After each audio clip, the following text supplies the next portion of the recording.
کۆمەڵگەی گرعەزیز و سی بە شێخ خدر لە قەزای شنگال کە بووە هۆی شەهیدبوون و برینداربوونی زیاتر لە 1000 کەس.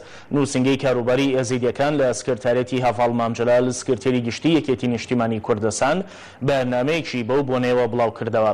لە بەیاننامەکەدا هاتووە 5 ساڵ لەمەوبەر و لە ڕۆژی 4 ئابی ساڵی 2017دا گروپێک لە تێرۆریستان 4 ئۆتۆمبیلی بۆمڕێژکراوی پڕ لە تەقەمەنیان لە هەردوو کۆمەڵگەی گرعەزیز و سی بە شێخ خدر لە قەزای شنگال تەقاندەوە.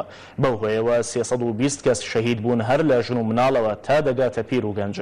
هەروەها 703 کەسیش بریندار بوون. ئەمە جگە لە خاپووربوونی زیاتر لە 400 خانووی هاوڵاتیانی کوردی ئێزدی بێتاوان.